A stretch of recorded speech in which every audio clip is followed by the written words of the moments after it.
राजस्थान में एक महिला ने बुजुर्ग को हनी ट्रैप के जाल में फंसाकर उससे लाखों रुपये ठग लिए। महिला खुद को समाजसेवी बताती थी। जाने पुलिस ने कैसे खोली पोल। राजस्थान के सीकर जिले के धोद थाना पुलिस ने हनी ट्रैप गैंग का खुलासा करते हुए मास्टरमाइंड महिला रेणुका चौधरी और उसकी सहयोगी एक और महिला को गिरफ्तार किया है। डीएसपी सुरेश कुमार ने बताया कि पीड़ित बुजुर्ग ने 30 अगस्त को रिपोर्ट दर्ज करवाई थी।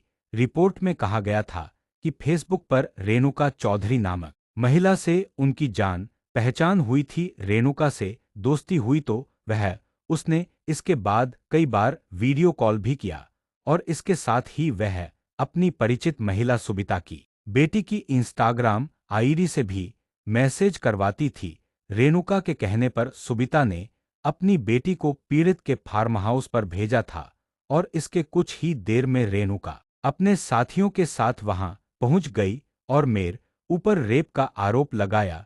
वह मुझे रेप केस में फंसाने की धमकी देकर मुझसे सोने की अंगूठी, चेन और 25,000 रुपए ले लिए। इतना ही नहीं, स्टाम्प पेपर पर लिखवाकर आरोपी महिला ने अपने खाते में बुजुर्ग के अकाउंट से 92 लाख रुपए भी ट्रांसफर करवा लिए। गिरफ्तारी से ठीक एक दिन पहले रेणुका चौधरी ने फेसबुक पर लाइव आकर दावा किया था कि सीकर के मजीपुरा के एक फार्म हाउस पर बड़ा सेक्स रैकेट चल रहा है जिसमें कई बड़े नेता जुड़े हैं। इस वीडियो को 40,000 से ज्यादा लोग देख चुके हैं। पुलिस ने जब इस मामले की जांच की तो जांच में सामने आया कि रेणुका पहले भी लक्ष्मणगढ़ के एक डॉक्टर को हनी ट्रैप में फंसा चुकी है और वह मामला भी कोर्ट में अब तक लंबित है।